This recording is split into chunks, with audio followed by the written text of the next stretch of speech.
Hello. I hope you're all staying safe and you are listening to the evacuation orders.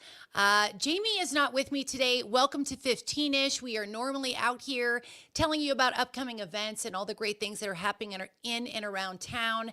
Jamie is out of town, but we talked earlier this afternoon and she was like, you know what? We both decided it was really important that we let people know that there might be some cancellation of events, but also to give some information just in case there's some things out there that you're trying to find and having a hard time locating those. We want to make sure that everyone is safe and has the right information. So if you were planning on attending events either today, tonight, maybe into tomorrow and throughout this week, our biggest thing is to really check in and see if those events will be happening. We know we have some limited resources right now in the community. Pretty much anyone that is involved in emergency services is really focused on that fire. So just keep up to date, check in with whoever is hosting that event to make sure that it is still happening. Now, Jamie and I definitely we love this community so very much, and we understand that this is a extremely stressful time for so many of you. And although Jamie and I are all about these events, we want to keep everyone safe. So again, this isn't to say don't go to the events, just check in and make sure that those events are happening. Now, regarding fire information and evacuation centers, I have been utilizing the Watch Duty app, and so many people have been telling me how amazing this thing is. I downloaded it yesterday and I've been following the fire. It is free and it really is an amazing resource. It's a tool and it gives you maps. It's really good at giving you updates as to where the Davis fire is moving and also letting you know about containment. In regards to the Washoe County School District, right now we just know that we did not have school today, but the Washoe County School District Counseling Department, they have also put together some really incredible resources, both in English and in Spanish, to help students and families cope during this very stressful and challenging time. They have materials like books for those younger kids, story time books, and tips on how to support your kids through the emotional impact of the fire, especially if these kids and you and your family are being evacuated. They also have guidance on managing your child's exposure to the media coverage. I know it can seem overwhelming. You want to keep the TV on. I know I've been like that. But these are emotional resources, emotional recovery resources that have been provided by FEMA and the Red Cross. There's also a YouTube channel, and if you would like to head to that YouTube channel, it's youtube.com at Davis Fire Info. So again, that's youtube.com/ at Davis Fire Info.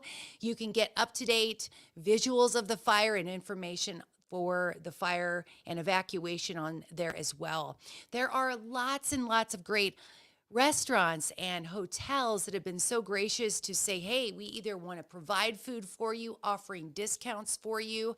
When it comes to those hotels that are offering discounts, just to name a few, the Peppermill, the Row, Grand Sierra Resort, just to name a few, they are all offering rooms at a discounted rate.